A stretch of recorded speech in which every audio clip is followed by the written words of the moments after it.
Mon mari s'est enfui avec notre voisine. Mais il ne savait pas ce que je savais. Il y a certains secrets que nous portons comme des pierres sur la poitrine, et le mien avait 40 ans lorsque Pierre a finalement fui avec notre voisine.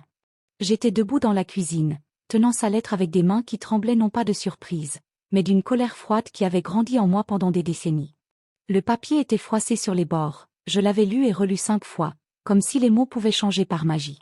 Je ne peux plus prétendre que nous sommes heureux, avait-il écrit. Colette et moi partons pour Toulouse aujourd'hui. Vous savez, quand j'ai commencé à raconter cette histoire, j'ai pensé à combien de femmes de mon âge portent aussi des secrets qui ne sont pas les leurs. Combien d'entre vous qui m'écoutez maintenant reconnaîtront peut-être ce poids sur la poitrine, cette sensation de vivre une vie qui n'est pas complètement la vôtre. Si quelque chose de ce que je raconte vous touche le cœur, si vous vous reconnaissez un peu en moi, aidez-moi à faire passer ce message à d'autres femmes qui ont besoin de savoir qu'elles ne sont pas seules. Laissez un petit pouce bleu sur cette vidéo, c'est votre façon de dire « Je comprends, j'ai aussi vécu cela » ou « Je connais quelqu'un qui l'a vécu ». Et si vous voulez m'accompagner dans ce voyage de découverte, abonnez-vous à la chaîne. Ici, nous parlerons de la vraie vie, des défis que nous, les femmes, affrontons, sans romantiser ni trop dramatiser. Parce qu'après tant d'années, j'ai appris que nous méritons de vraies conversations, n'est-ce pas? Continuons. Colette Rousseau. Notre voisine de 43 ans, avec ses sourires timides et ses compliments exagérés sur mes gâteaux aux pommes. La même femme qui, seulement 2 semaines auparavant, s'était assise dans cette même cuisine en pleurant parce que son ex-mari ne payait pas la pension alimentaire pour les enfants. J'ai fermé les yeux et me suis permis de retourner à cette nuit de mars 1984.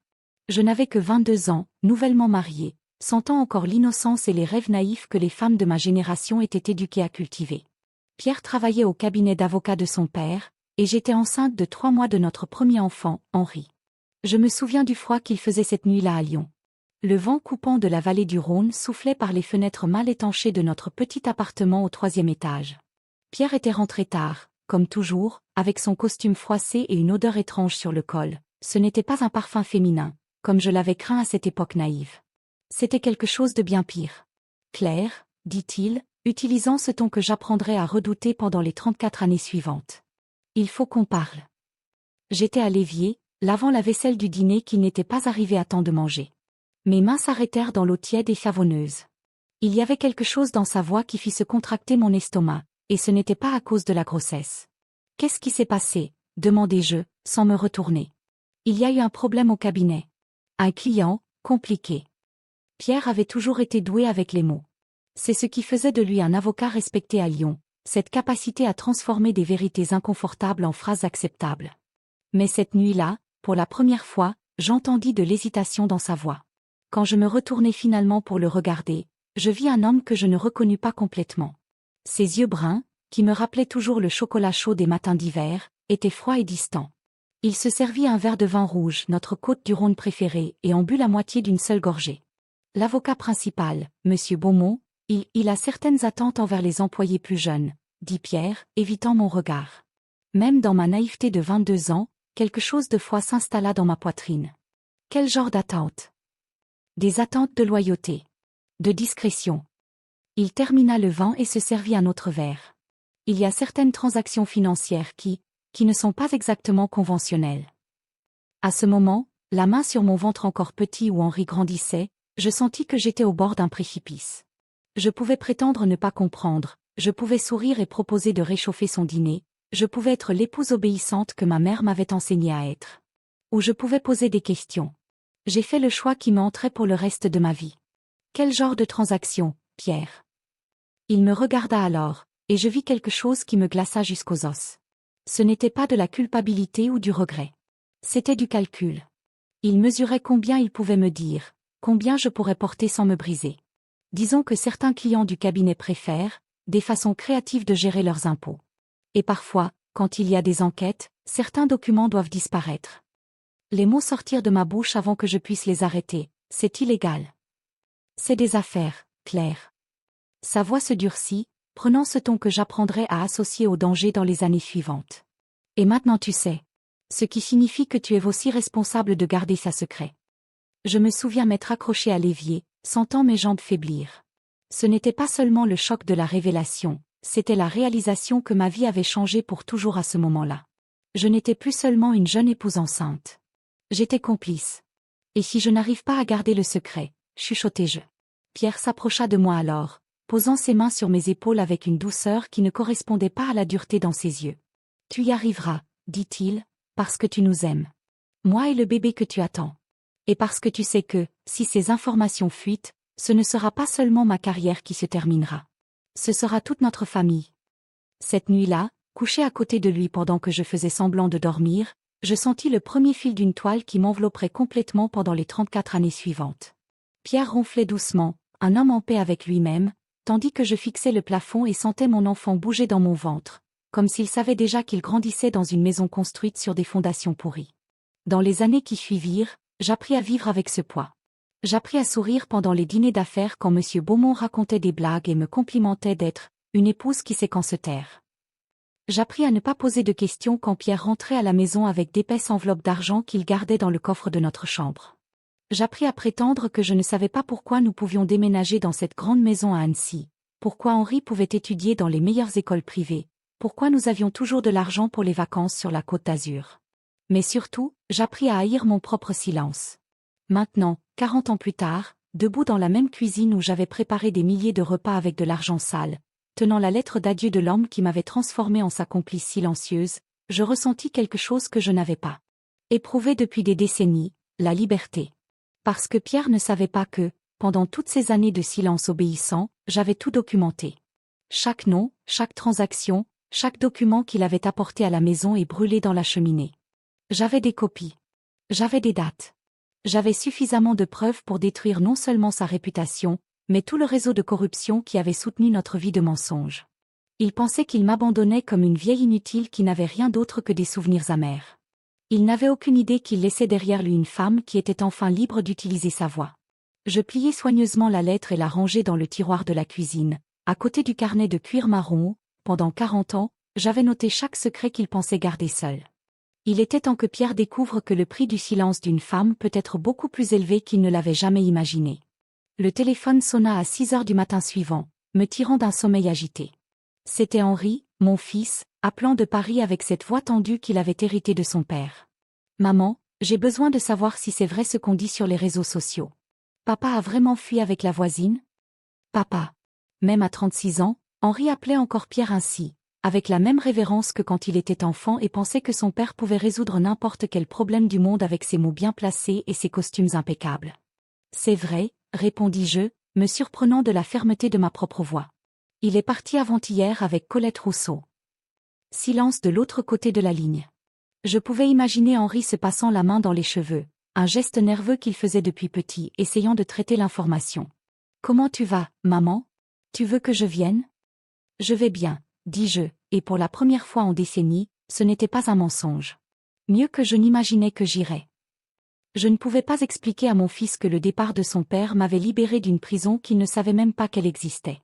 Henri avait grandi en pensant que notre mariage était solide, que nous étions une famille normale de classe moyenne supérieure à Annecy.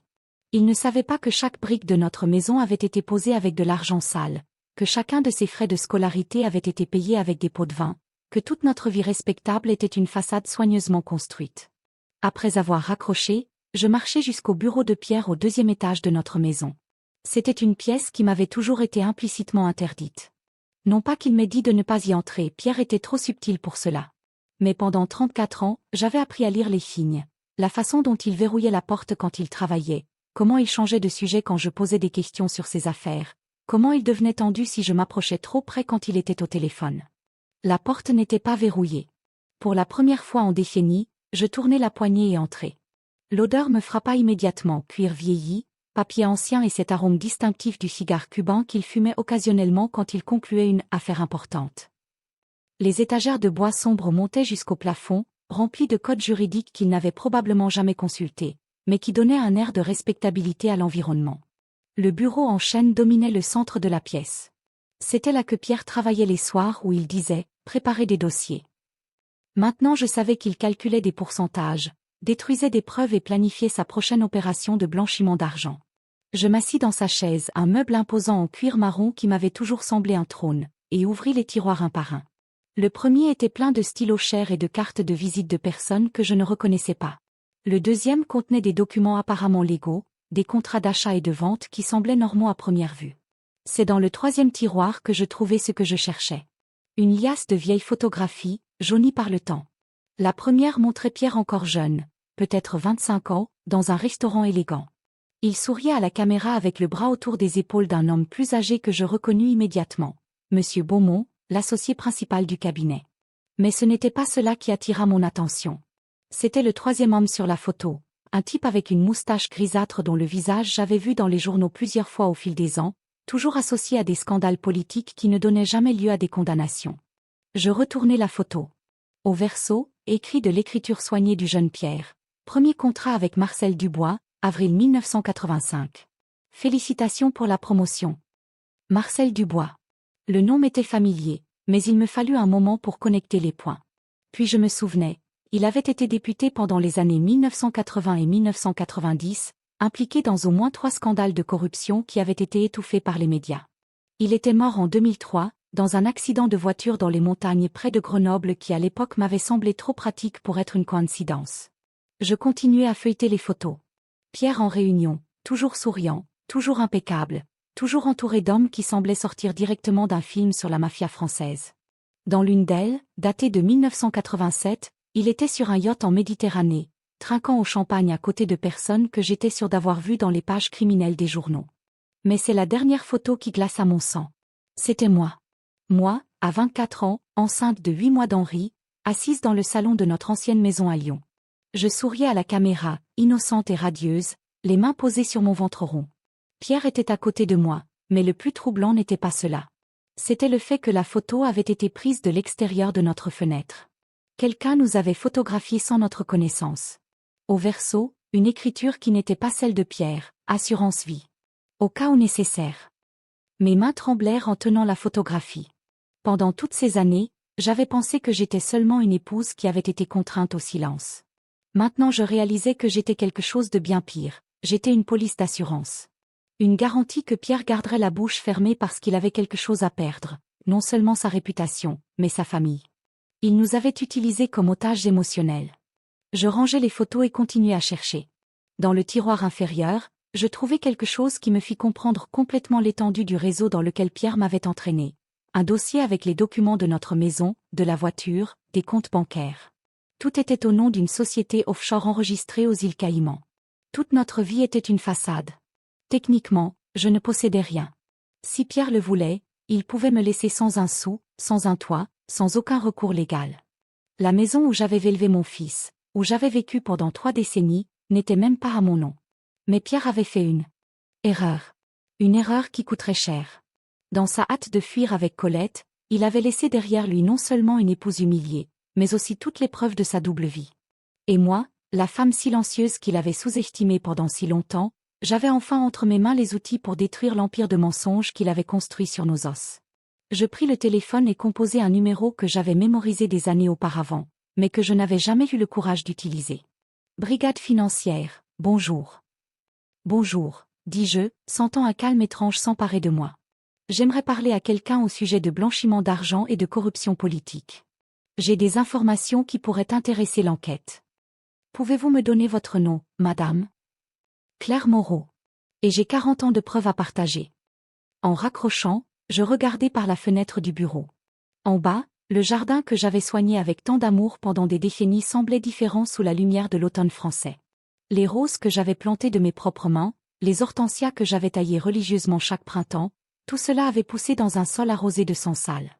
Mais maintenant, pour la première fois en 40 ans, je sentais que je pouvais respirer de l'air pur. Pierre pensait qu'il m'abandonnait. En réalité, il m'avait libérée pour raconter la vérité que j'avais gardée comme un cancer pendant toute notre vie de couple. Et la vérité, comme il le découvrirait bientôt, peut être une arme beaucoup plus puissante que n'importe quel chantage. L'inspecteur Laurent Rousseau arriva le lundi suivant, à 2 heures de l'après-midi précise. C'était un homme d'une 50aine d'années, cheveux grisonnants bien coupés, yeux bleus qui semblaient voir à travers les gens. Il portait un pardessus sombre qui contrastait avec le ciel gris d'Annecy, et portait une serviette en cuir marron qui me rappela, de façon troublante, celle que Pierre utilisait. Pendant qu'il montait les marches de pierre de l'entrée de la maison, j'observais par la fenêtre du salon comment il se déplaçait, pas mesuré, posture droite, une certaine gravité qui portait les années d'expérience à enquêter sur des crimes qui détruisent les familles. Pendant un moment, je ressentis une pointe de panique. Qu'est-ce que je faisais? 40 ans de mariage, toute une vie construite, sur le point d'être dynamitée par mes propres mains. Mais alors je me souvins de l'humiliation que j'avais ressentie en lisant la lettre de Pierre, de la façon dont il m'avait jeté comme si j'étais un vieux meuble qui ne servait plus. Je me souvins de toutes les nuits où j'avais fait semblant de dormir pendant qu'il parlait au téléphone à voix basse de « transactions spéciales » et de « clients discrets ». Je me souvins du poids écrasant de porter des secrets qui n'étaient pas les miens, d'être traité comme complice de crimes que je comprenais à peine à l'époque. Je préparais du café, je préparais toujours du café pour les visites. C'était une habitude que ma mère m'avait enseignée et que 40 ans de mariage n'avaient pas réussi à briser. J'utilisais notre plus belle porcelaine, celle avec de délicates roses peintes à la main que nous avions reçue en cadeau de mariage de tante Margot. Il y avait une ironie amère dans cela, j'utilisais notre plus belle vaisselle pour servir l'homme qui aiderait à détruire notre vie respectable. Le café était fort, comme Pierre l'aimait. Par habitude, j'ajoutais presque 2 cuillères de sucre, c'était comme ça qu'il le prenait. Mais je m'arrêtais. Pierre n'était plus là. Je n'avais plus besoin de penser à ses préférences. Madame Moreau, dit l'inspecteur, s'installant dans le fauteuil du salon, celui-là même où Pierre s'asseyait pour lire le journal les dimanches matins, vos informations ont été très éclairantes. Mais j'ai besoin que vous compreniez la gravité de ce que vous faites.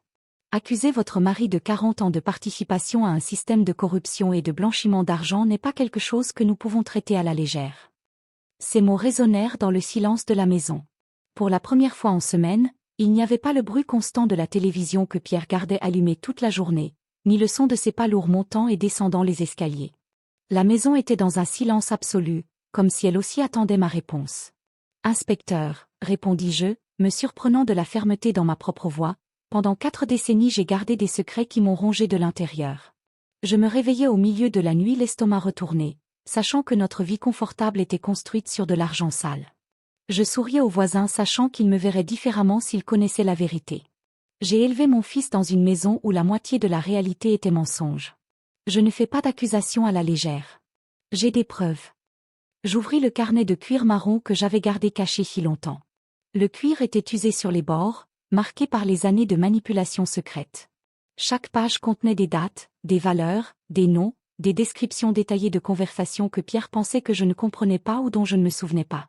Pendant des années, il m'avait sous-estimé, pensant que j'étais juste une épouse décorative qui préférait ne pas s'impliquer dans ses affaires compliquées. La vérité est que je comprenais tout. Et j'annotais tout. 15 mars 1986, lus-je à voix haute, ma voix gagnant en force à chaque mot. Pierre est rentré à la maison à 11 heures du soir avec une enveloppe contenant 500 000 francs en liquide. Il était nerveux, plus que d'habitude. Ses mains tremblaient quand il compta l'argent sur la table de la cuisine. Il dit que c'était un bonus pour avoir aidé un client à résoudre des problèmes avec le fisc. J'ai demandé quel genre de problème, et il a répondu qu'il valait mieux que je ne sache pas. Le lendemain, nous sommes allés dans 3 banques différentes. Dans chacune, nous avons déposé des montants différents, toujours en dessous de 100 000 francs. L'inspecteur prenait des notes rapidement, posant occasionnellement des questions spécifiques sur les valeurs et les dates. Ses yeux bleus ne quittaient jamais mon visage, comme s'il essayait de mesurer la véracité de chaque mot. Vous vous souvenez de tous ces détails après tant d'années? Inspecteur, dis-je, fermant le carnet un moment, quand vous vivez dans la peur constante, quand chaque jour apporte la possibilité que votre vie s'effondre, vous faites attention à tout. Chaque détail peut être la différence entre la sécurité et le désastre. Je continuais à lire. Au fur et à mesure que je lisais, je ressentis une sensation étrange. C'était comme si je regardais ma propre vie d'une perspective externe, voyant comment j'étais devenue complice silencieuse de crimes que je ne comprenais même pas complètement à l'époque. 22 avril 1987. Pierre a reçu un appel à 2 heures du matin. La personne de l'autre côté parlait si fort que j'ai pu entendre du lit. C'était une voix que j'ai reconnue, Monsieur Beaumont, du cabinet. Il était furieux parce que les documents de l'opération Marseille n'avaient pas été détruits comme convenu. Pierre s'est habillé rapidement et est sorti. Il est revenu à 5 heures du matin, sentant la fumée.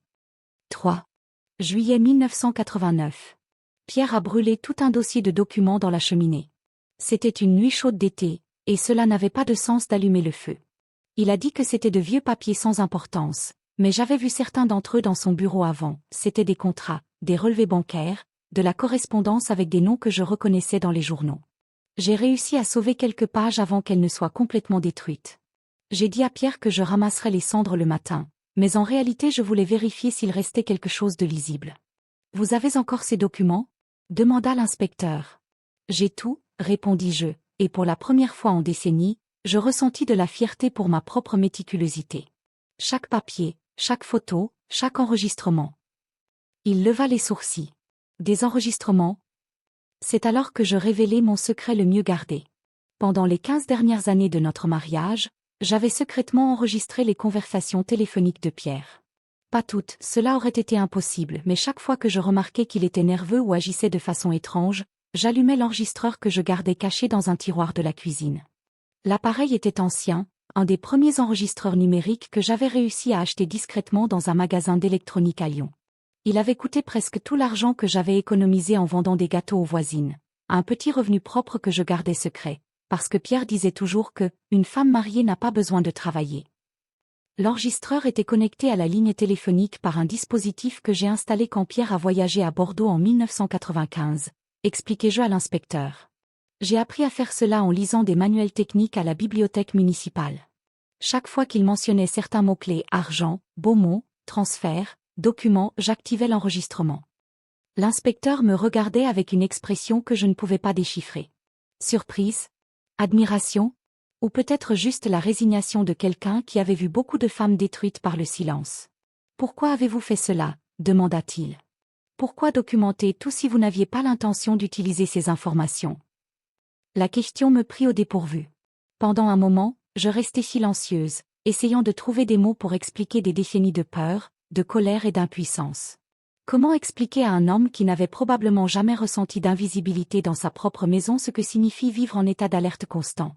Au début, c'était la peur, admis-je, sentant un poids familier s'installer dans ma poitrine. Peur que si quelque chose arrivait à Pierre, je reste sans rien savoir de notre situation financière réelle, des dangers que nous pourrions courir. Je savais que notre vie était construite sur quelque chose d'instable, mais je ne savais pas exactement quoi. Pierre ne me laissait jamais voir les comptes, n'expliquait jamais d'où venait l'argent. J'avais peur de me réveiller un jour et de découvrir que notre maison n'était pas la nôtre, que les comptes étaient au nom de personnes que je ne connaissais même pas. Je marquai une pause, me souvenant des nuits blanches que j'avais passées à imaginer des scénarios terribles. Ensuite, c'est devenu de la colère. Colère d'être traité comme un enfant qui ne pouvait pas connaître la vérité sur sa propre vie. Colère de sourire et de saluer les voisins tout en portant des secrets qui pourraient détruire notre réputation. Colère d'élever mon fils dans une maison où je ne savais pas distinguer entre ce qui était vrai et ce qui était mensonge. Je regardais par la fenêtre où je pouvais voir le lac d'Annecy briller sous le soleil faible de l'automne. Les eaux semblaient plus sombres aujourd'hui, comme si elles reflétaient mon état d'esprit. Mais ces dernières années, c'est devenu de l'espoir. L'espoir qu'un jour j'aurais le courage d'utiliser ces informations pour me libérer. Je n'imaginais juste pas que ce serait Pierre qui me donnerait cette opportunité en fuyant avec notre voisine. L'inspecteur ferma le carnet et me regarda directement dans les yeux.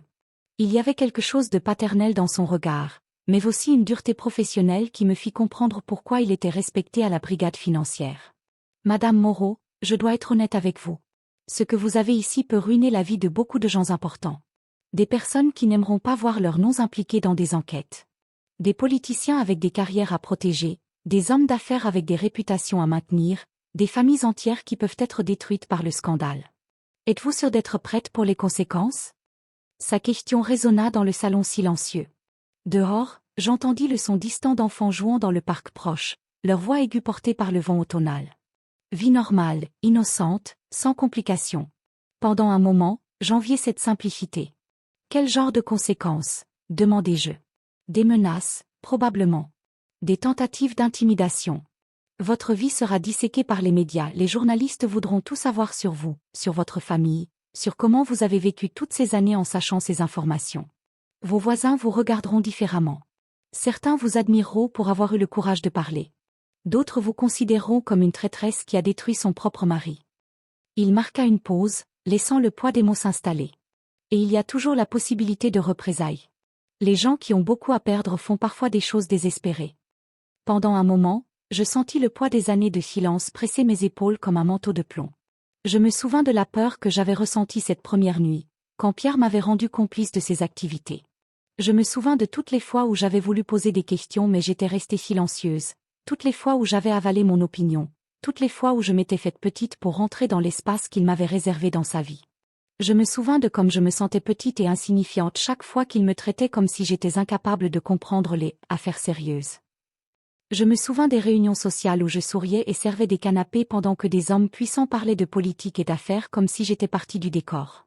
Mais je me souviens aussi d'Henri, mon fils, qui avait grandi en pensant qu'il avait un père respectable. Je me souviens de mes petites filles, Emma et Lucie, qui méritaient de grandir en sachant que leur grand-mère n'avait jamais eu besoin de porter des secrets qui n'étaient pas les leurs. Inspecteur, dis-je finalement, ma voix plus ferme que je ne l'espérais. Pendant 40 ans j'ai vécu dans la peur des conséquences de dire la vérité. Je me réveillais chaque matin portant le poids de secrets qui me rongeaient de l'intérieur. Je souriais aux gens sachant que je vivais un mensonge. J'ai élevé mon fils dans une maison où la moitié de la réalité était fiction. Je me levai et marchai jusqu'à la fenêtre, regardant le jardin que j'avais soigné avec tant d'amour pendant des décennies. Les roses que j'avais plantées perdaient leurs pétales, se préparant pour l'hiver. Mais leurs racines étaient profondes, fortes. Au printemps, elles fleuriraient à nouveau. Maintenant je vais découvrir quelles sont les conséquences d'avoir enfin le courage de parler. Et je peux vous garantir que, aussi mauvaises qu'elles soient, elles ne peuvent pas être pires que vivre toute une vie en me mentant à moi-même. Il sourit, le premier sourire authentique que je vis sur son visage depuis qu'il était arrivé. Très bien. Nous aurons besoin de tout, documents, enregistrements, photographies. Et vous devrez faire une déposition formelle. Le processus peut prendre des mois, peut-être des années. Il y aura des interrogatoires, des audiences, des confrontations avec des avocats de la défense qui feront tout pour discréditer votre témoignage. Êtes-vous prête pour cela? Je pensais à Henri, mon fils, qui devrait découvrir que la vie respectable qu'il avait connue était construite sur des mensonges.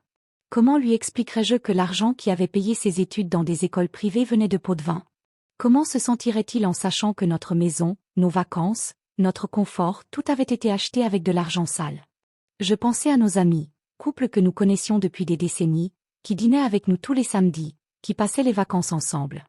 Certains me tourneraient le dos, incapables d'accepter que la Claire qu'ils connaissaient, l'épouse obéissante, la mère dévouée, la voisine serviable était aussi une femme capable de garder des secrets sombres pendant 40 ans. Je pensais aux voisins qui me saluaient poliment dans la rue depuis des décennies. Madame Leclerc, qui me demandait toujours des recettes de tarte aux pommes. Monsieur Dubois, qui m'aidait à porter les courses quand Pierre voyageait. Comment me regarderait-il maintenant, sachant que j'avais vécu parmi eux pendant des années en portant des preuves de crime? Je pensais à l'humiliation qui viendrait quand la vérité éclaterait. Les gros titres des journaux, épouse dénonce son mari après 40 ans de mariage. Les spéculations sur pourquoi j'avais attendu si longtemps pour parler. Les commentaires malveillants sur ma motivation, étaient-ce de la vengeance pour l'abandon? De la cupidité pour les biens qui pourraient être confisqués? Ou une véritable indignation morale? Mais je pensais aussi aux nuits blanches que j'avais passées au fil des ans, rongées par la culpabilité de savoir les crimes de Pierre et de ne rien faire. Je pensais aux fois où j'avais lu sur des enquêtes de corruption dans les journaux et où je m'étais demandé si les informations que je possédais auraient pu aider la justice. Je pensais à combien d'autres opérations criminelles avaient continué parce que des gens comme moi gardaient le silence par peur ou par commodité. Je pensais aux femmes comme moi, prisonnières de mariage où elles étaient traitées comme complices involontaires des erreurs de leur mari. Combien d'autres Claires Moreau existaient par là, silencieuses par la peur, le chantage émotionnel, la dépendance financière. Combien portaient des secrets qui n'étaient pas les leurs, vivant des vies qu'elles n'avaient pas complètement choisies. Je suis prête, dis-je, revenant m'asseoir face à l'inspecteur. Plus que cela, j'ai hâte de commencer. Nous passâmes les 2 heures suivantes à organiser l'épreuve. L'inspecteur photographia chaque page de mon carnet, chaque document que j'avais sauvé, chaque photographie compromettante. Quand nous arrivâmes aux enregistrements, il me demanda de reproduire quelques-uns des plus pertinents. Le premier était d'une conversation entre Pierre et Monsieur Beaumont au sujet d'un « problème » avec un auditeur qui posait trop de questions sur certaines transactions. La voix de Pierre sonnait tendue, presque désespérée. « Beaumont, je ne peux plus faire ça. S'il découvre les documents que j'ai modifiés, ce ne sera pas seulement ma carrière qui se terminera. J'ai une famille, un petit enfant. Pierre, vous saviez dans quoi vous vous engagiez quand vous avez accepté notre proposition. Maintenant il est trop tard pour les regrets. Résolvez le problème avec l'auditeur ou nous trouverons quelqu'un qui le résoudra pour vous. » Le ton menaçant dans la voix de Beaumont me rappela pourquoi j'avais passé tant d'années dans la peur. Ces hommes ne plaisantaient pas. Quand ils parlaient de « résoudre des problèmes », ils se référaient rarement à des méthodes légales. Le deuxième enregistrement était plus récent, d'il y a seulement 2 ans. Pierre parlait avec quelqu'un que je ne reconnaissais pas de « transférer les fonds de l'opération Nice vers des comptes offshore. » Combien de temps nous faut-il pour tout nettoyer? Demandait Pierre. 2 semaines, maximum. Après ça, il n'y aura plus de traces. Mais vous devez vous assurer que votre femme ne sait rien. Les femmes parlent trop. Quand l'enregistrement se termina, l'inspecteur me regarda avec une expression qui mêlait surprise et respect. Madame Moreau, vous rendez-vous compte que vous venez de nous fournir des preuves d'au moins 12 crimes différents? Blanchiment d'argent, falsification de documents, évasion fiscale, corruption, possiblement même intimidation de témoins? Non, admis-je. À l'époque, je savais seulement que quelque chose n'allait pas. Je n'avais pas les connaissances légales suffisantes pour comprendre l'étendue des crimes. Et pourquoi n'avez-vous jamais cherché de l'aide? Un avocat, la police, même un ami de confiance? La question me toucha au point le plus douloureux de toute cette histoire. Parce que Pierre m'a fait croire que j'étais aussi coupable que lui. Il disait que, en sachant les crimes et en ne les dénonçant pas, j'étais complice. Que si un jour la vérité éclatait, je serais aussi arrêté. Que Henri me serait retiré et placé dans un orphelinat. Ma voix faillit un moment. Même après toutes ces années, le souvenir de cette peur primitive, la peur de perdre mon fils, m'affectait encore profondément. Il disait que la seule façon de protéger notre famille était de garder le silence. Et j'ai cru en lui parce que je voulais croire.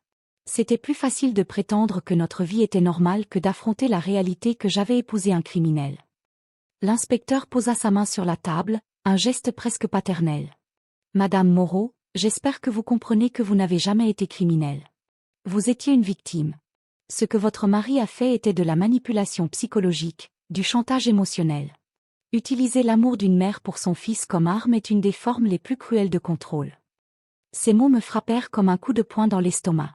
Pendant 40 ans, j'avais porté une culpabilité qui n'était pas la mienne. Pendant 40 ans, je m'étais considérée comme complice quand en réalité j'étais victime. Mais je savais, chuchotai-je. Je savais et je n'ai rien fait. Vous avez fait ce que n'importe quelle mère ferait pour protéger son enfant. Et maintenant vous faites ce qui aurait dû être fait il y a longtemps, dire la vérité. Cette nuit-là, seule pour la première fois en décennies, je m'assis sur la terrasse arrière et regardai les montagnes qui entouraient Annecy. L'air était froid, chargé de l'arôme de feuilles sèches et de la promesse de l'hiver qui approchait. Les étoiles brillaient avec une clarté dont je ne me souvenais pas avoir vue avant, peut-être parce que, pour la première fois en années, je ne regardais pas à travers les lentilles de la peur et de la culpabilité. Mon portable sonna. C'était un numéro que je ne reconnaissais pas. Madame Moreau? La voix était féminine, jeune, nerveuse. Oui. Je m'appelle Sophie Girard. Je suis journaliste au Figaro. J'ai entendu dire que vous avez témoigné à la brigade financière au sujet de votre mari. J'aimerais faire une interview. Mon premier instinct fut de raccrocher. Les médias étaient quelque chose qui m'avait toujours terrifié, l'idée d'avoir ma vie privée exposée, jugée, disséquée par des étrangers. Mais alors je pensais à toutes les autres femmes qui vivaient peut-être ce que j'avais vécu. Combien liraient mon histoire et se sentiraient moins seules. Je ne suis pas prête à parler à la presse, dis-je. Mais quand je le serai, je vous contacterai. Puis-je demander quand cela arrivera? Quand le procès sera terminé. Quand toute la vérité aura éclaté. Alors j'aurai beaucoup à dire. Après avoir raccroché, je reçus 3 autres appels de journalistes différents. J'éteignis le téléphone et allai à la cuisine préparer un thé.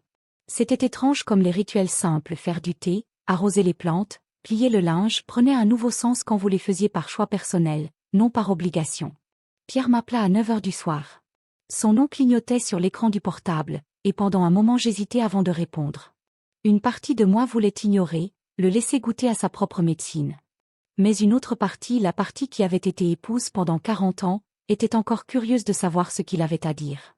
Claire, dit-il, et je pus entendre la nervosité dans sa voix. Il y avait du bruit de fond, musique, voix, le son de plat qu'on lavait. Il était probablement dans un restaurant avec Colette, prétendant qu'il avait une vie normale. J'ai entendu dire que tu as reçu des visites aujourd'hui. Des gens qui posaient des questions. Sa voix avait ce ton prudent que je connaissais bien, le ton qu'il utilisait quand il essayait de sonder des informations sans révéler combien il savait déjà. Oui, répondis-je simplement. Tu ne peux pas avoir fait ce que je pense que tu as fait. Sa voix était tendue, presque chuchotée. Claire, tu ne comprends pas les implications. Il y a des gens qui peuvent être blessés si certaines informations fuient. Des gens qui ont des ressources pour se protéger. L'euphémisme ne m'échappa pas. Pierre ne parlait jamais directement de violence, mais la menace était là, subtile comme toujours. Tu me menaces, Pierre? Silence de l'autre côté de la ligne.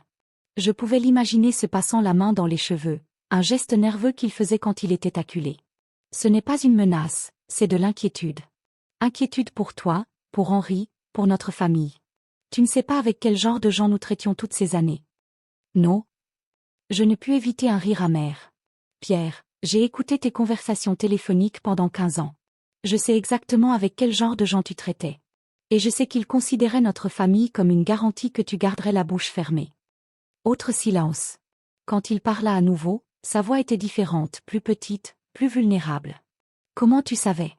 Pour les conversations téléphoniques? Parce que pendant 40 ans tu m'as sous-estimé.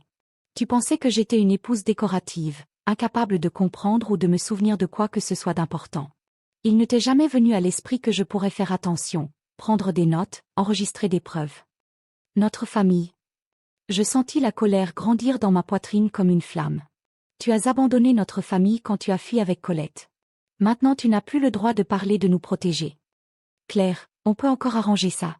Je peux revenir, on peut parler. Non, l'interrompis-je, ma voix plus ferme qu'elle ne l'avait jamais été avec lui. 40 ans trop tard pour qu'on parle, Pierre. Tu as eu 40 ans pour me traiter comme une partenaire au lieu d'une complice silencieuse. Maintenant c'est mon tour de parler. Si tu fais ça, tu vas détruire plus que juste ma vie. Tu vas détruire la vie de gens innocents. Les enfants des autres impliqués, leurs épouses. Comme moi, demandai-je. Comme tu as détruit ma vie en me rendant complice de tes crimes? Comme tu as détruit ma capacité à regarder mon propre fils sans me sentir coupable pour l'argent sale qui a payé son éducation? Pierre resta silencieux pendant un long moment. Quand il parla à nouveau, sa voix était brisée. Je n'ai jamais voulu que tu te sentes coupable. Mais tu voulais que je me sente responsable. Responsable de garder tes secrets, responsable de protéger notre réputation, responsable de prétendre que notre vie était normale. Tu as transformé mon amour pour notre famille en prison. Je raccrochai le téléphone et le mis en mode silencieux. Dehors, les lumières de la ville commençaient à s'allumer, se reflétant sur le lac comme des étoiles tombées. C'était beau, tranquille, presque magique. Mais je savais que bientôt cette tranquillité serait brisée. Les gros titres des journaux, les voisins curieux, les anciens amis qui m'éviteraient dans la rue. Mais je savais aussi que, pour la première fois en 4 décennies, je pourrais dormir la conscience tranquille. Avant d'aller me coucher, j'écrivis dans mon journal, pas dans le carnet de secrets que j'avais tenu si longtemps, mais dans un nouveau carnet que j'avais acheté cet après-midi-là. Sur la première page, j'écrivis « Aujourd'hui j'ai commencé à dire la vérité sur ma vie. Je ne sais pas quelles seront les conséquences, mais je sais qu'elles ne peuvent pas être pires que vivre un mensonge. Pour la première fois en 40 ans, j'ai l'impression de vivre ma propre vie, pas la vie que d'autres attendaient que je vive. La vérité, je découvrirais dans les mois suivants, avait un prix élevé. Mais le silence avait coûté beaucoup plus cher. Et pour la première fois depuis que j'étais une jeune femme de 22 ans, enceinte et effrayée, je sentis que j'avais le contrôle sur mon propre destin. 6 mois plus tard, assise au banc des témoins au tribunal de Lyon, je sentis le poids de centaines de regards sur moi. La salle était bondée, journalistes avec leurs bloc-notes et enregistreurs, avocats en costume cher feuilletant des piles de documents, curieux qui avaient suivi l'affaire à travers les médias, et au fond, presque caché derrière une colonne de marbre, mon fils Henri avec sa femme Sophie. Ils avaient conduit depuis Paris pour me soutenir, même en sachant que mon témoignage détruirait pour toujours l'image qu'ils avaient du père et du grand-père des enfants. Henri semblait avoir vieilli de plusieurs années en seulement 6 mois. Ses cheveux bruns avaient maintenant des fils gris sur les tempes, et ses mains étaient entrelacées avec force sur ses genoux, les jointures des doigts blanches de tension. L'architecture imposante du tribunal semblait conçue pour intimider. Des colonnes de marbre montaient jusqu'à un plafond voûté, et la lumière filtrée par les hautes fenêtres créait des ombres dramatiques qui dansaient sur les murs recouverts de bois sombre. L'air sentait la cire des meubles anciens et le papier vieux, avec un vestige subtil du parfum cher de quelque avocate importante. Pierre était assis à la table des accusés, accompagné de 2 avocats qui coûtaient plus par heure que ce que je gagnais en un mois en vendant des gâteaux. Il semblait avoir vieilli de 10 ans en 6 mois, les cheveux plus gris, le visage plus maigre, les yeux qui m'avaient un jour fait soupirer évitant maintenant mon regard avec l'obstination d'un enfant coupable.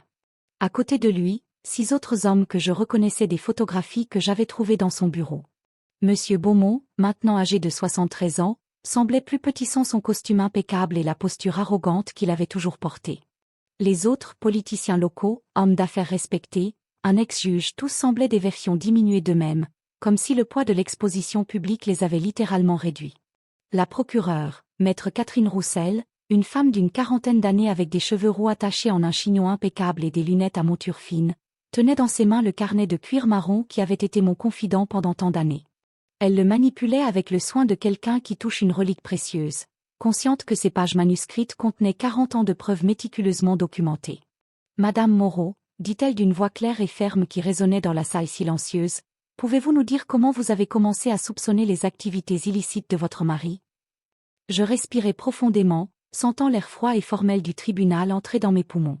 Pendant des mois j'avais répété ce moment d'abord seul, devant le miroir de la salle de bain, puis avec l'inspecteur Rousseau, finalement avec la procureure elle-même dans des sessions préparatoires qui duraient des heures. Mais maintenant qu'il était arrivé, je me sentais étrangement calme, comme si j'étais enfin à la place où je devais être. Madame la procureure, commençai-je, ma voix sonnant plus forte que je ne l'espérais, je ne soupçonnais pas. Je savais. Pierre m'a parlé des activités illégales en mars 1984, quand j'étais enceinte de 3 mois de notre fils. Il m'a rendu complice parce qu'il savait qu'ainsi je serais obligée de garder le silence pour protéger notre famille. Un murmure parcourut la salle comme une vague. Je vis Pierre fermer les yeux et se passer la main sur le visage, un geste que je reconnus comme signe de désespoir extrême. C'était le même geste qu'il faisait quand Henri était petit et cassait quelque chose de précieux, ou quand nous recevions des factures inattendues. Et pourquoi avez-vous gardé le silence pendant 40 ans? La question que je redoutais et désirais à la fois. Comment expliquer à une salle pleine d'étrangers, beaucoup d'entre eux des hommes qui n'avaient probablement jamais questionné leur autonomie, n'avaient jamais eu à choisir entre leur voix et leur sécurité, ce que signifie être une femme de ma génération, éduquée pour être soumise, pour faire confiance à son mari, pour maintenir la famille unie à tout prix. Parce que j'avais peur, admis-je, sentant des larmes que je n'attendais pas piquer mes yeux. Peur de perdre mon fils, mon foyer, ma sécurité. Pierre m'a fait croire que j'étais aussi coupable que lui, que si un jour la vérité éclatait, je serais aussi arrêtée.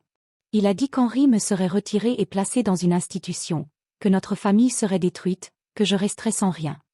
Je marquai une pause, regardant directement Pierre. Pour la première fois en 6 mois, nos yeux se rencontrèrent. Je vis en eux non pas l'homme confiant qui m'avait épousé, mais quelqu'un de brisé, effrayé, enfin confronté aux conséquences de 40 ans de mensonges. Il a utilisé mon amour pour notre fils et ma dépendance financière comme arme contre moi. Il m'a convaincu qu'une bonne épouse protège son mari, peu importe ce que cela lui coûtait à elle-même. Et pendant 40 ans, j'ai cru à ce mensonge. La salle était dans un silence absolu. Je pouvais entendre seulement le froissement occasionnel de papier et le bruit distant de la circulation dehors. Même les journalistes avaient arrêté d'écrire, absorbés par le témoignage. Mais principalement, continuai-je, ma voix gagnant en force, j'ai gardé le silence parce qu'on m'avait enseigné depuis l'enfance que le rôle de la femme est d'être discrète, obéissante, de protéger l'harmonie familiale avant tout. Ma propre mère m'a dit le jour de mon mariage, Claire, le secret d'un long mariage est de savoir quand se taire.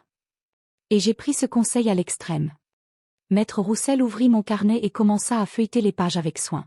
Madame Moreau, vous avez documenté méticuleusement les activités de votre mari pendant 4 décennies. Pouvez-vous nous expliquer comment et pourquoi vous avez fait cela? Au début, c'était pur instinct de survie, expliquai-je.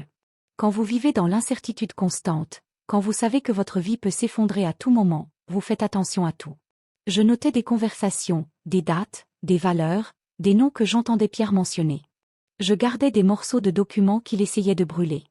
J'enregistrais des appels téléphoniques quand je remarquais qu'il était particulièrement nerveux. Je pointais vers le carnet dans les mains de la procureure. Ce carnet a été mon confident pendant 40 ans. C'était le seul endroit où je pouvais être complètement honnête sur ce qui se passait dans ma maison. Où je pouvais admettre mes peurs, ma colère, ma sensation d'être prisonnière d'une vie que je n'avais pas complètement choisie. Et qu'est-ce qui vous a motivé à finalement parler? La question me fit sourire pour la première fois depuis que j'étais entrée dans la salle. La lettre que Pierre a laissée quand il a fui avec notre voisine. Dedans, il avait écrit « Je ne peux plus prétendre que nous sommes heureux ». Pendant 40 ans, j'ai prétendu que nous étions heureux pour le protéger. Quand il m'a abandonné, j'ai réalisé que je n'avais plus besoin de prétendre. Que j'étais enfin libre de dire la vérité. Les 3 heures suivantes furent les plus difficiles et en même temps les plus libératrices de ma vie. La procureure me guida à travers des décennies de preuves, demandant des détails spécifiques sur les dates, les valeurs, les personnes impliquées. Je racontais chaque document brûlé que j'avais réussi à sauver, chaque conversation suspecte que j'avais écoutée, chaque enveloppe d'argent que Pierre avait apportée à la maison. Je parlais de la nuit où Pierre était revenu d'une réunion d'affaires, avec les mains blessées et du sang sur sa chemise, refusant d'expliquer ce qui s'était passé. Des fois où des hommes étranges apparaissaient à notre porte à des heures inhabituelles, parlant en code que j'avais appris à déchiffrer avec le temps. De comment je me sentais invisible dans ma propre maison, traitée comme un enfant qui ne pouvait pas savoir les affaires sérieuses de la famille. En 1995, racontai-je, consultant quelques notes que la procureure m'avait permis d'apporter, Pierre est rentré à la maison à 3 heures du matin, clairement paniqué. Il transpirait, tremblait, répétant que quelque chose avait mal tourné. Il a passé plusieurs appels urgents, parlant toujours en français mélangé avec des expressions que je ne reconnaissais pas à l'époque, mais que j'ai découvert plus tard être des codes pour des opérations spécifiques. Vous vous souvenez des détails de ces appels? Oui, parce que je les ai enregistrés. Pierre a parlé avec au moins 4 personnes différentes cette nuit-là. Dans le premier appel, il a dit « Le paquet n'est pas arrivé à destination. Nous devons activer le protocole bleu. » Dans le deuxième, il a mentionné une valeur spécifique, 2 400 000 francs, qui devait être repositionnée immédiatement. La procureure reproduisit l'enregistrement de cette nuit. La voix de Pierre, jeune mais déjà chargé de tension, résonna dans la salle du tribunal. « Beaumont, nous avons un problème. Le contact à Monaco n'a pas reçu le virement. Quelqu'un pourrait surveiller les comptes? Non, nous ne pouvons pas utiliser les canaux normaux. Oui, je comprends que ça va coûter plus cher, mais nous n'avons pas le choix. » Quand l'enregistrement se termina, le silence dans la salle était assourdissant. Je vis quelques jurés échanger des regards significatifs, et un des avocats de la défense griffonna furieusement sur son bloc-notes. Mais le moment le plus difficile vint quand la procureure me demanda l'impact personnel de porter ces secrets. « Madame Moreau, comment ces 40 ans de silence ont-ils affecté votre vie personnelle ?» La question me prit au dépourvu. Je m'étais préparée à parler de crimes, de preuves, de dates et de valeurs. Je n'étais pas préparée à exposer mon âme devant une salle pleine d'étrangers. J'ai cessé d'être moi-même, dis-je, ma voix faillissant pour la première fois. J'ai cessé d'avoir mes propres opinions, de poser des questions, de questionner quoi que ce soit. Je vivais en état d'alerte constant, toujours avec peur de dire quelque chose de mal, de poser la mauvaise question, d'éveiller des soupçons. Je m'éclaircis la gorge et continuai, déterminée à être complètement honnête. J'ai perdu des amitiés parce que je ne pouvais pas être authentique avec les gens. Comment pouvez-vous être ami avec quelqu'un quand la moitié de votre vie est un mensonge? J'ai développé de l'insomnie chronique, je passais des nuits éveillées à m'inquiéter si quelqu'un découvrirait nos secrets. J'ai développé des problèmes digestifs à cause de l'anxiété constante. Je regardais Henri, qui avait les larmes aux yeux. Mais le pire était comment cela affectait ma relation avec mon fils. Henri a grandi en pensant qu'il avait des parents normaux, que notre vie confortable était le résultat d'un travail honnête. Je souriais et prétendais que tout allait bien, mais à l'intérieur je me rongeais de culpabilité de savoir que son avenir était construit sur de l'argent sale. Et comment vous sentez-vous maintenant, en parlant publiquement de tout cela? Pendant un moment, je fermais les yeux et me concentrais sur les sensations physiques. Mes épaules, qui pendant des décennies avaient porté le poids de secrets étrangers, étaient détendues. Ma respiration était calme, profonde. Mon estomac, qui pendant des années se contractait d'anxiété, était tranquille. Je me sens libre, dis-je simplement. Pour la première fois en 40 ans, j'ai l'impression d'être moi-même. D'être en train de parler avec ma propre voix, pas de répéter les mots que d'autres attendaient que je dise. Quand l'avocat de Pierre se leva pour m'interroger, il essaya de me peindre comme une épouse vengeresse qui inventait des histoires pour se venger du mari qui l'avait abandonnée. Maître Bernard Leclerc était un homme d'une 60aine d'années, cheveux argentés parfaitement peignés, costume qui coûtait plus que ma voiture. Son ton était condescendant, comme s'il parlait à un enfant têtu. « Madame Moreau, dit-il, ajustant ses lunettes et assumant une posture qui prétendait clairement intimider, ne vous semble-t-il pas trop pratique que vous ayez décidé de vous souvenir de ces crimes exactement après que votre mari vous ait quitté pour une femme plus jeune? » La question était calculée pour me provoquer, pour me faire perdre mon sang-froid. Mais j'avais passé 40 ans à être sous-estimée par des hommes comme lui. Je savais exactement comment gérer la condescendance masculine. Je le regardais pendant un long moment avant de répondre, laissant le silence se prolonger jusqu'à ce qu'il commence à paraître mal à l'aise. « Maître, dis-je, ma voix calme et ferme, pendant 40 ans j'ai été traitée comme si j'étais incapable de comprendre ou de me souvenir de quoi que ce soit d'important. Pierre a sous-estimé mon intelligence parce que j'étais une femme, parce que j'étais soumise, parce que j'étais disposée à sacrifier ma voix pour maintenir notre famille unie. » Je marquai une pause, regardant directement Pierre. Mais j'ai toujours tout compris. Et je me suis toujours souvenu de tout. La différence est que maintenant j'ai enfin le courage de parler. Leclerc tenta une approche différente.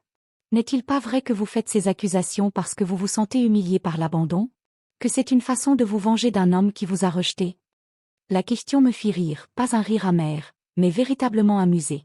Maître, si je voulais me venger de Pierre pour m'avoir abandonné, je raconterais simplement aux journalistes ses inadéquations comme mari. Comment il ronflait, comment il n'oubliait jamais mon anniversaire, comment il laissait des chaussettes sales éparpillées dans la maison. Ça, ce serait de la vengeance personnelle. Ma voix redevint sérieuse. Ce que je fais ici n'est pas de la vengeance. C'est de la justice. C'est enfin avoir le courage d'admettre que toute notre vie a été construite sur des crimes qui ont nui à d'autres personnes. C'est assumer ma responsabilité d'avoir gardé le silence quand j'aurais dû parler. Leclerc changea de tactique une fois de plus, essayant de questionner la fiabilité de mes preuves. Ces enregistrements que vous avez faits, n'est-il pas vrai qu'ils ont été obtenus illégalement? Que vous avez enregistré votre propre mari sans son consentement? C'est vrai, admis-je. Et pendant 40 ans je me suis senti coupable pour ça. Je sentais que je trahissais sa confiance. Je marquai une pause, laissant l'ironie des mots s'installer. Mais alors j'ai réalisé que Pierre avait trahi ma confiance bien avant. Quand il m'a rendu complice de crimes sans mon consentement. Quand il a utilisé notre mariage comme façade pour des activités illégales. Quand il a transformé notre maison en centre d'opérations criminelles. Mais même ainsi, maître, l'interrompis-je, ma patience s'épuisant finalement, laissez-moi vous poser une question. Si vous découvriez que votre mari utilisait votre maison, votre famille, votre vie comme couverture pour des activités criminelles, que feriez-vous? Continueriez-vous à le protéger, ou protégeriez-vous les victimes de ces crimes? Leclerc resta silencieux pendant un moment, clairement ne s'attendant pas à ce que je retourne les tables de cette façon. C'est non pertinent, c'est complètement pertinent. Pendant 40 ans, j'ai choisi de protéger Pierre au lieu de protéger ses victimes. Maintenant je choisis de faire la bonne chose, même si c'est 40 ans trop tard. L'interrogatoire continua pendant 2 heures de plus, mais Leclerc ne réussit pas à ébranler mon témoignage. J'avais 40 ans de preuves, enregistrements, documents, photographies, notes détaillées avec date et valeur qui coïncidaient parfaitement avec les registres bancaires que la brigade financière avait obtenus. Quand je descendis finalement du banc des témoins, je me sentis comme si j'avais couru un marathon. Mes jambes étaient tremblantes, mais pas de peur, de soulagement. 40 ans de secrets avaient enfin été exposés à la lumière du jour. Le procès dura encore 2 semaines. Pendant ce temps, d'autres noms émergèrent, politiciens qui avaient reçu des pots de vin pour faciliter des contrats publics, hommes d'affaires qui avaient blanchi de l'argent à travers des entreprises fantômes, même un cardinal retraité qui avait utilisé des fonds de l'Église pour des investissements illégaux. Pierre n'avait été qu'une petite pièce dans un système beaucoup plus large, mais ses notes méticuleuses au fil des ans et principalement mes notes sur ses activités avaient fourni la carte complète de la corruption. Comme des dominos tombant en séquence, chaque révélation menait à une autre, chaque nom ouvrait de nouvelles lignes d'enquête. Henri vint me voir la veille de la lecture de la sentence. Nous nous rencontrâmes dans un petit café près de l'hôtel où il logeait, un endroit discret, avec peu de tables et des lumières douces, où nous pouvions parler sans être dérangés par des curieux ou des journalistes. Mon fils semblait avoir vieilli de plusieurs années pendant le procès. Ses yeux, qui m'avaient toujours rappelé ceux de Pierre, étaient fatigués, marqués par une tristesse profonde qui me brisait le cœur. « Maman, dit-il, remuant distraitement le sucre de son café, il y a une question que je dois poser, même en sachant qu'elle peut te blesser. Tu peux demander, Henri. Il n'y a plus de secret entre nous. Est-ce que tu as jamais regretté de m'avoir eu? D'être restée prisonnière de ce mariage à cause de moi? » La question me prit complètement au dépourvu. J'étendis la main et saisis la sienne à travers la table. Henri, tu as été la seule chose complètement pure et honnête dans ma vie pendant toutes ces années. Tu as été mon ancre, ma motivation pour survivre, ma raison de me réveiller chaque matin. Jamais, pas même une seconde, je n'ai regretté de t'avoir. Je vis des larmes se former dans ses yeux. Mais je ne me pardonnerai jamais non plus de t'avoir élevé dans une maison pleine de mensonges. D'avoir permis que ton avenir soit construit sur de l'argent sale. De t'avoir enseigné, même sans le vouloir, que parfois il est acceptable de rester silencieux sur des choses mauvaises. Maman, tu protégeais notre famille. Non, l'interrompis-je gentiment. Je protégeais ton père. Il y a une différence. Et c'est une différence qui a coûté très cher à nous tous. Nous bûmes notre café en silence pendant quelques minutes, chacun perdu dans ses pensées sur les années perdues, les vérités non dites, les opportunités gâchées d'honnêteté. « Qu'est-ce qui va se passer maintenant ?» demanda Henri. « Je ne sais pas, admis-je. Et pour la première fois en 40 ans, cela ne m'effraie pas. L'incertitude est mieux que vivre un mensonge. » Le dernier jour, quand le juge lut la sentence, je ressentis un mélange étrange de soulagement et de mélancolie. 8 ans de prison pour Pierre, amende de 2 millions d'euros, et la perte de tous les biens obtenus par des activités criminelles. Pour les autres accusés, sentences variées, certains reçurent des peines plus sévères, d'autres obtinrent des accords de délation.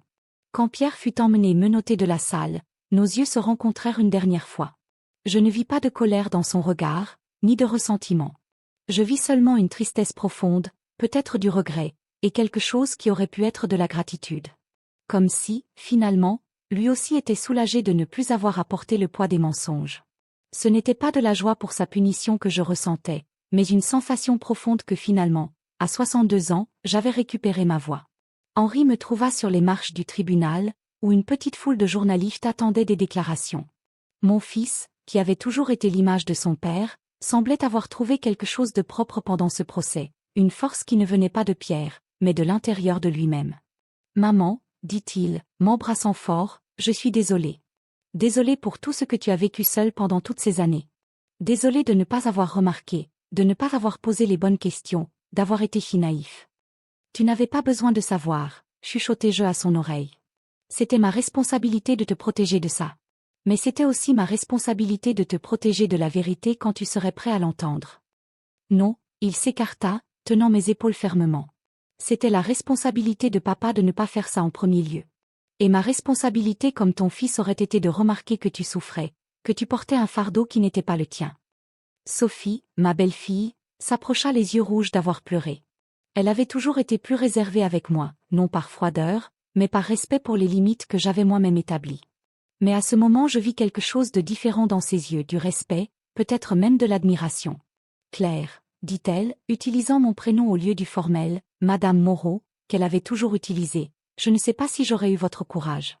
J'espère qu'Emma et Lucie grandiront en sachant qu'elles n'ont jamais besoin de porter les secrets des autres en silence, qu'elles n'ont jamais besoin de choisir entre leur voix et leur sécurité. Ces mots me frappèrent comme un éclair. Je pensais à mes petites filles Emma, maintenant âgée de 8 ans, toujours curieuse et questionneuse, Lucie, de 5 ans, qui montrait déjà des signes d'une personnalité forte et indépendante. Elle grandirait dans un monde différent du mien, espérais-je. Un monde où les femmes n'avaient pas besoin de se faire petites pour être acceptées, où questionner et dire la vérité étaient des signes de force, non de désobéissance.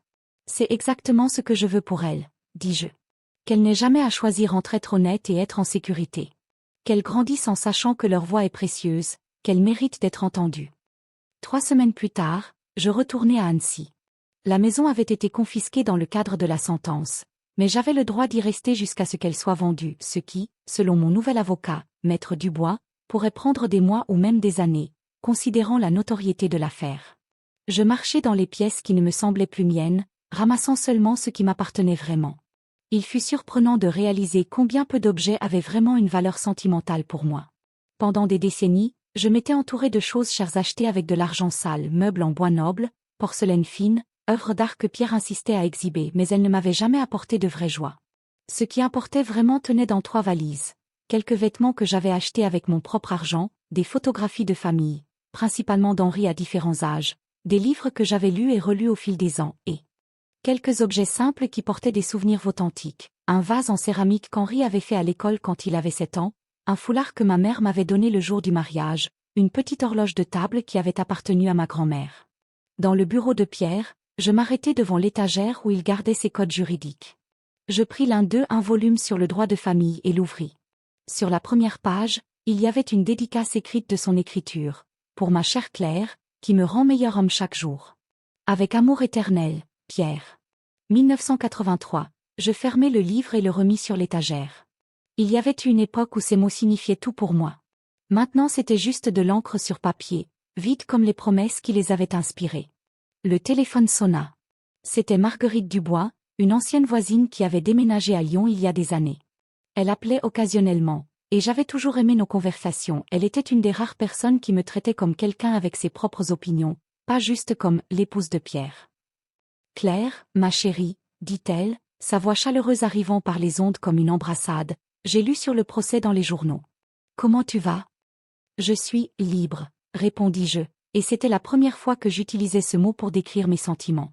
Libre? Libre de dire la vérité. Libre de prendre mes propres décisions. Libre d'être qui je suis vraiment, pas qui d'autres attendaient que je sois. Libre de commettre mes propres erreurs et de faire mes propres choix. Libre pour commettre mes propres erreurs et faire mes propres choix. Il y eut une pause de l'autre côté de la ligne, et je pus imaginer Marguerite digérant mes paroles. Claire, dit-elle lentement, puis-je poser une question un peu indélicate? Tu peux. Qu'est-ce que tu vas faire maintenant? Je veux dire, à 62 ans, après 40 ans de mariage, après tout ce que tu as vécu, qu'est-ce qu'on fait avec toute cette liberté? La question me fit sourire pour la première fois en semaine, pas un sourire poli ou forcé, mais quelque chose d'authentique qui jaillit de l'intérieur de moi. Je ne sais pas, admis-je. Et c'est exactement ce qui rend tout si excitant. Pour la première fois de ma vie, mon avenir n'est pas déterminé par d'autres personnes. Je peux choisir où vivre, comment passer mon temps, avec qui me lier. C'est terrifiant et merveilleux à la fois. Marguerite rit de l'autre côté de la ligne, un rire riche et chaleureux qui me fit me sentir moins seule. Tu sais quoi? J'ai une proposition pour toi. Je monte un centre d'aide pour femmes en situation de violence domestique et d'abus psychologiques. Nous avons besoin de bénévoles qui comprennent ce que signifie être silencié, manipulé, fait pour se sentir petite et incapable. Intéressée?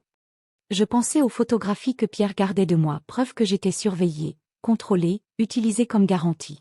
Je pensais aux fois où je me sentais comme otage dans ma propre maison, prisonnière de secrets qui n'étaient pas les miens.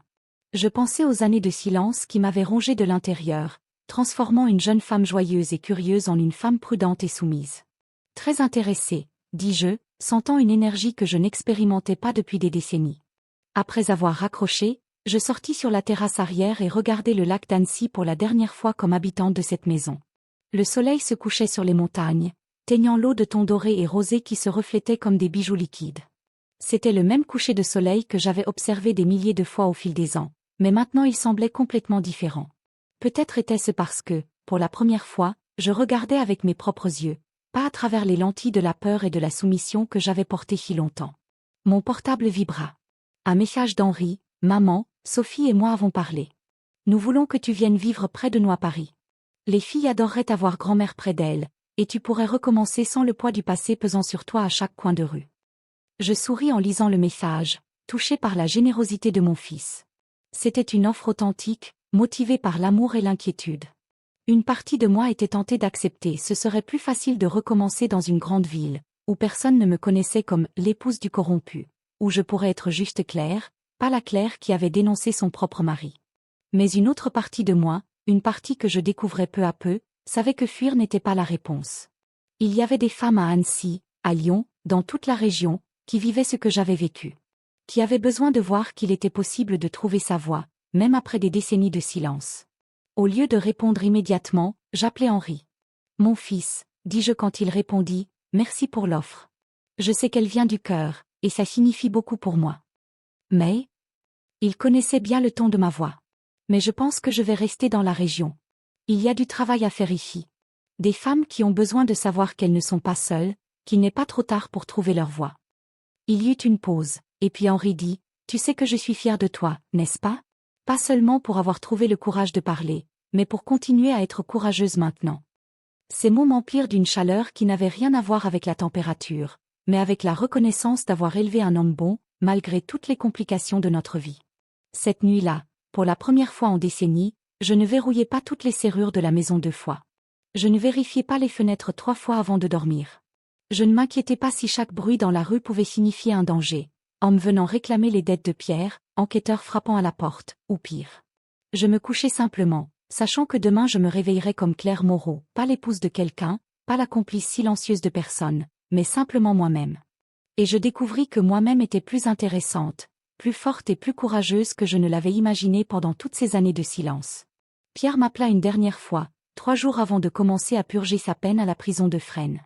Cette fois, quand je vis son nom sur l'écran du portable, je n'hésitais pas à répondre. La colère s'était dissipée, remplacée par une sorte de curiosité clinique sur ce qu'il aurait à dire. Claire, dit-il, et sa voix sonnait différemment, plus petite, sans l'autorité qu'elle avait toujours portée, dépouillée de la confiance qui l'avait caractérisée pendant toutes les années de notre mariage. Je voulais m'excuser. J'étais assise dans le petit jardin de l'appartement que j'avais loué en banlieue de Lyon, observant les premières fleurs du printemps s'épanouir.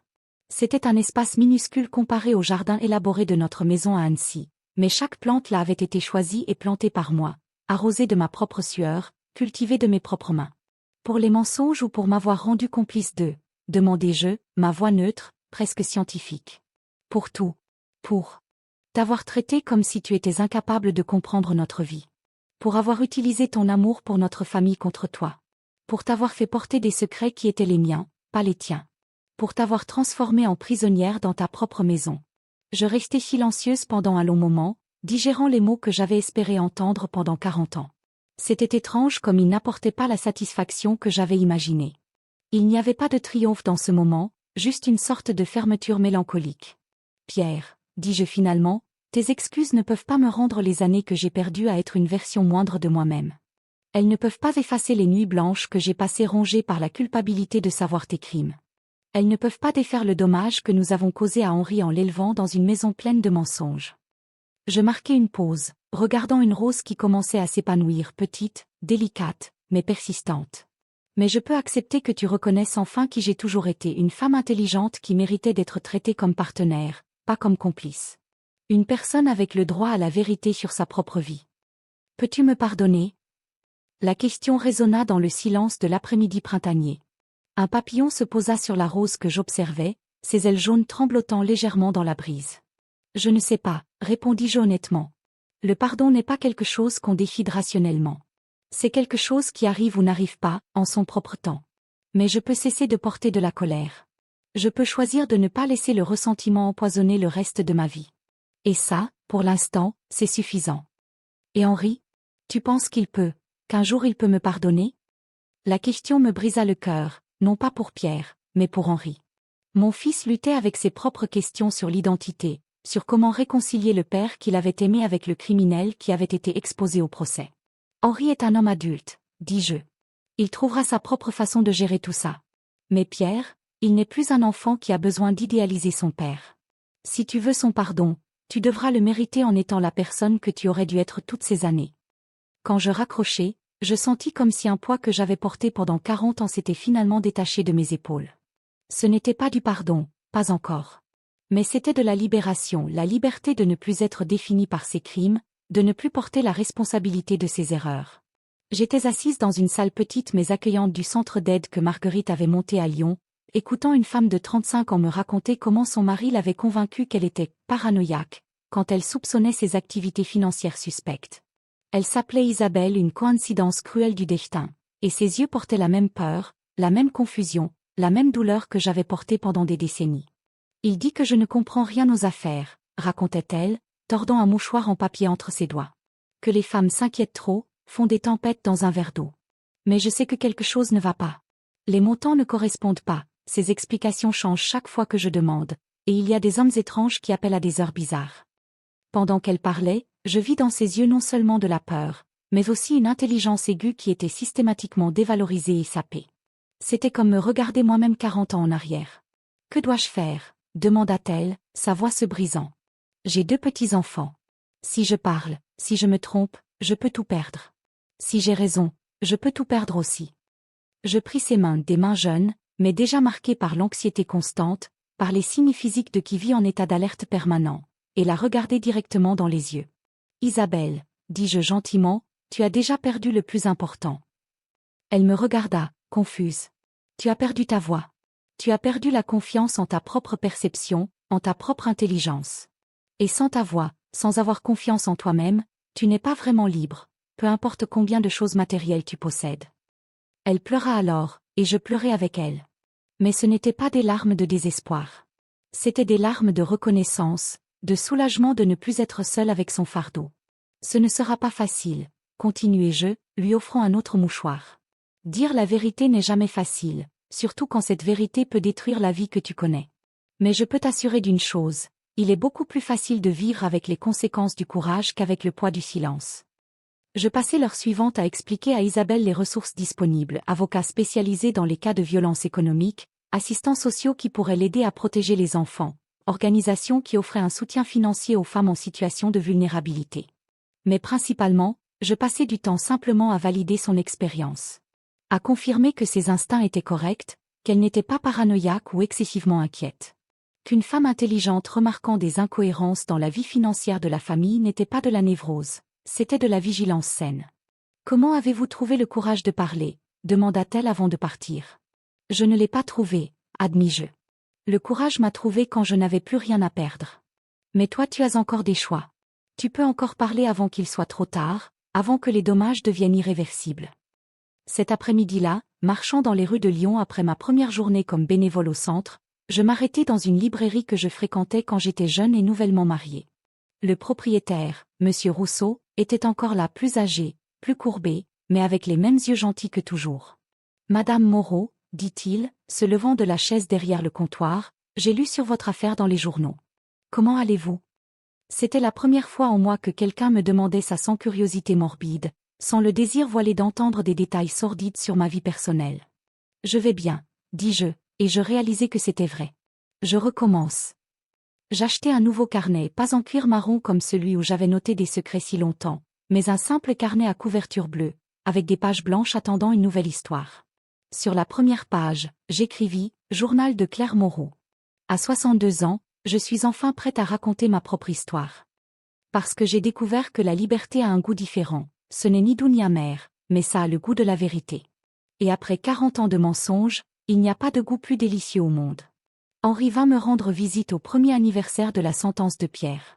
Nous nous rencontrâmes dans le petit café où j'étais devenue cliente régulière, un endroit où on servait le meilleur café de la région et où la propriétaire, Madame Leblanc, me traitait simplement comme Claire, pas comme la femme qui a dénoncé son mari. Mon fils semblait différent, plus mûr, plus centré. Les derniers mois avaient été difficiles pour lui, digérant non seulement la chute du père, mais aussi réexaminant sa propre vie à la lumière des révélations. « Comment vont Emma et Lucie ?» demandai-je, versant du sucre dans mon café. « Elle demande après grand-mère, » dit-il avec un sourire. « Emma veut savoir quand tu vas les visiter à nouveau. Lucie a dessiné une maison avec un énorme jardin et a dit que c'est là où tu devrais habiter. » Mon cœur se réchauffa. Mes petites filles s'étaient adaptées au changement dans la famille avec la résilience que seuls les enfants possèdent. Pour elles, j'étais simplement grand-mère Claire, la grand-mère qui racontait des histoires intéressantes et sentait toujours la lavande. Et Sophie? Comment elle gère tout ça? Mieux que moi, admit Henri. Elle dit que tu es devenue une inspiration pour elle. Qu'elle veut que les filles grandissent en sachant qu'une femme peut être forte et indépendante à tout âge. Nous parlâmes de choses ordinaires, son travail d'ingénieur, les progrès des filles à l'école, les projets pour les vacances d'été. C'était réconfortant d'avoir une conversation normale avec mon fils, sans le poids des secrets planant entre nous. Mais alors il posa la question que je savais qui viendrait. Maman, tu as reçu la lettre de papa? J'avais reçu. Pierre avait écrit de prison, 3 pages manuscrites où il essayait d'expliquer ses actions, d'exprimer des regrets, et principalement, d'implorer une chance de reconstruire quelque type de relation avec son fils. J'ai reçu. Et je digère encore. C'est compliqué, Henri. D'un côté, je vois un homme brisé essayant de se racheter. De l'autre, je me souviens de 40 ans de manipulation, de comment il était habile à utiliser de beaux mots pour justifier des actions terribles. Henri acquiesça, comprenant mon ambivalence. Il veut me rendre visite, dit mon fils. Je ne sais pas si je suis prêt. Il n'y a pas d'urgence, répondis-je. Le pardon, s'il vient, arrive en son propre temps. Ne laisse personne te presser à ressentir quelque chose que tu n'es pas prêt à ressentir. La petite maison que je louais en banlieue de Lyon avait un jardin minuscule, mais il était à moi. Chaque rose que j'avais plantée, chaque hortensia que j'avais taillée, chaque tomate que j'avais récoltée, tout cela poussait dans un sol propre, arrosé seulement de ma propre sueur et de larmes honnêtes.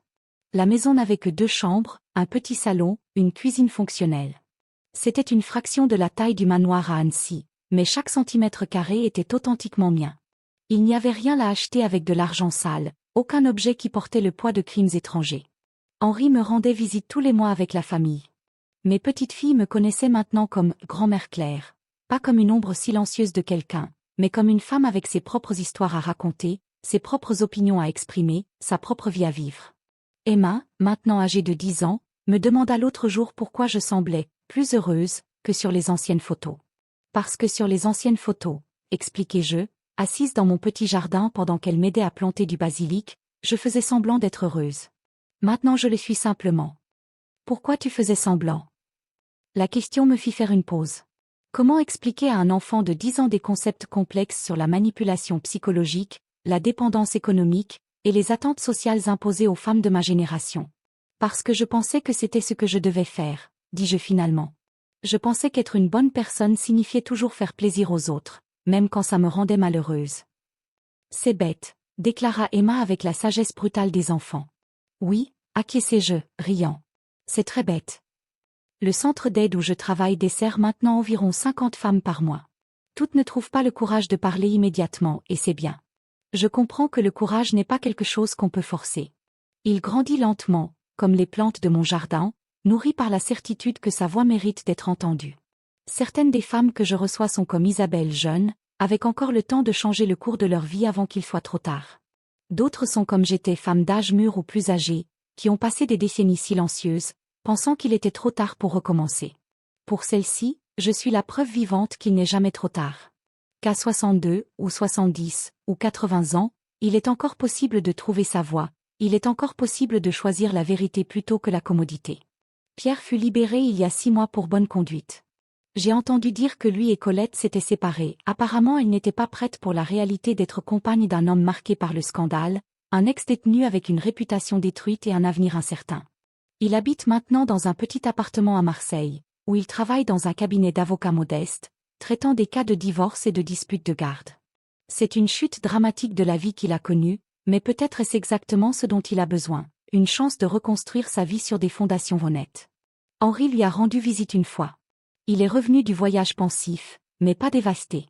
Comment il était, demandai-je. Plus petit, dit mon fils. Pas physiquement, mais plus petit. Comme s'il avait rétréci. Mais aussi plus humain, d'une certaine façon. Pour la première fois de ma vie, il m'a semblé vulnérable.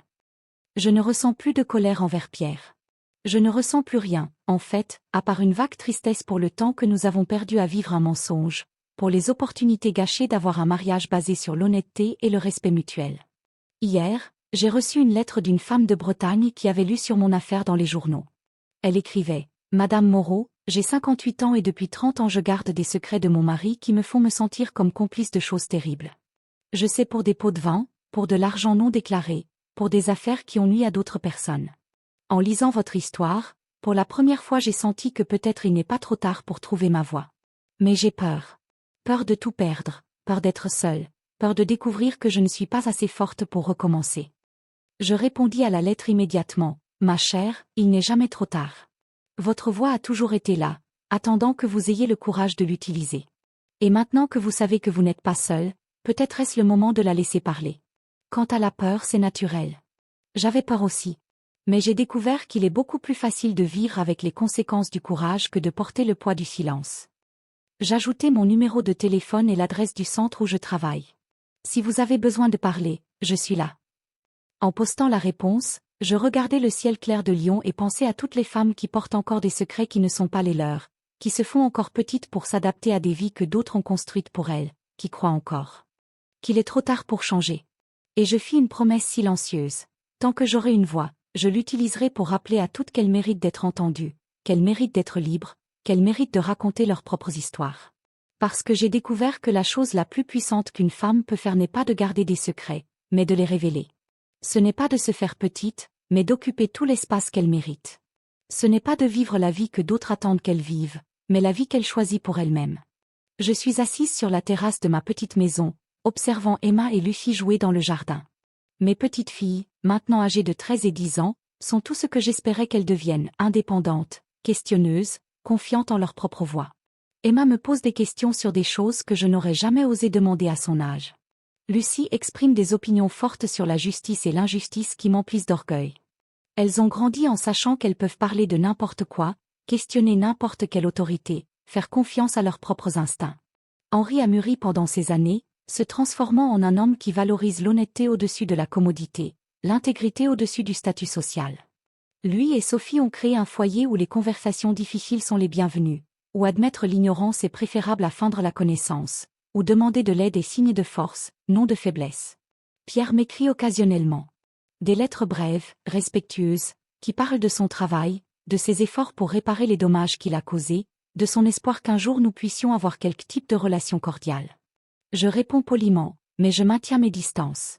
Certaines blessures cicatrisent, mais cela ne signifie pas que vous devez retourner à la situation qui les a causées. Le centre où je travaille s'est élargi. Nous avons maintenant une équipe de 15 bénévoles, toutes des femmes qui ont trouvé leur voie après des années de silence. Nous aidons non seulement les cas de violence économique, mais tout type de situation où les femmes sont silenciées, manipulées, faites pour se sentir petites et incapables. La semaine dernière, une jeune femme de 25 ans est venue nous chercher. Elle était chantée émotionnellement par son petit ami, qui menaçait de se faire du mal si elle rompait la relation. Une autre femme, de 70 ans, a découvert que son fils volait sa retraite et la convainquait qu'elle devenait sénile, quand elle questionnait les divergences financières. Chaque histoire est différente, mais le modèle est toujours le même, quelqu'un utilisant l'amour, la peur, ou la dépendance d'une femme comme arme contre elle. Et dans chaque cas, notre message est le même, votre voix compte, vos perceptions sont valides, il n'est jamais trop tard pour réclamer votre propre vie. Aujourd'hui dans l'après-midi, j'ai reçu un appel d'une journaliste de Paris. Elle écrit un livre sur les femmes qui ont trouvé le courage de dire la vérité après des décennies de silence, et elle voulait m'interviewer. Quel serait votre message, demanda-t-elle, pour les femmes qui sont dans des situations similaires à celles que vous avez vécues? Je réfléchis un moment, regardant mes petites filles qui couraient dans le jardin, leur rire résonnant dans l'air de l'après-midi. Que la liberté n'a pas d'âge, répondis-je. Que votre voix n'expire pas quand vous faites 40, 50 ou 60 ans. Qu'il n'est jamais trop tard pour commencer à vivre votre propre vie, pas la vie que d'autres attendaient que vous viviez, mais celle que vous avez toujours méritée. Je marquai une pause, voyant Lucie aider Emma à monter dans un arbre, les deux travaillant ensemble pour atteindre des branches plus hautes. Et que le courage n'est pas l'absence de peur. C'est la décision que quelque chose est plus important que la peur. Pour moi, cette chose était la vérité. Et après 40 ans à payer le prix du silence, je peux garantir, le courage coûte beaucoup moins cher. En raccrochant le téléphone, j'entendis Emma crier de joie du haut de l'arbre, sa voix claire et forte portée par le vent. C'était le son de la liberté, pas la liberté qu'on conquiert en luttant contre des chaînes externes, mais la liberté qui vient de n'avoir jamais permis à quelqu'un de vous faire taire en premier lieu. Et là, assise sur la terrasse de ma petite maison honnête, voyant mes petites filles grandir avec des voix qui ne seront jamais silenciées, je sus que ça avait valu la peine. Chaque nuit blanche, chaque moment de peur, chaque larme versée, tout avait valu la peine pour arriver à ce moment. Parce que j'ai découvert que la plus grande victoire n'est pas de n'avoir jamais été silenciée, mais de retrouver sa voix après l'avoir perdue. Et à 67 ans, ma voix n'a jamais été plus forte. Vous savez, ma chère, pendant que j'écrivais sur mes petites filles courant dans le jardin, j'ai pensé à toutes celles d'entre vous qui m'ont accompagnée jusqu'ici. À comment chacune de nous a une histoire à raconter, une voix à trouver, indépendamment de l'âge que nous avons. Si cette histoire vous a inspiré, si elle vous a fait croire que peut-être il n'est pas trop tard pour quelque changement dans votre propre vie, laissez un petit pouce bleu ici en bas. Pour moi, chaque like est comme une embrassade de femme à femme, c'est vous qui dites « merci d'avoir eu le courage de parler pour nous toutes ». Et s'il vous plaît, abonnez-vous à la chaîne si vous ne l'avez pas encore fait. Parce qu'ici c'est notre petit coin pour de vraies conversations sur les nouveaux départs, sur trouver notre voie, sur découvrir qu'à 50, 60, 70 ans nous pouvons encore surprendre le monde et nous-mêmes. Vous méritez d'être dans cette communauté de femmes courageuses.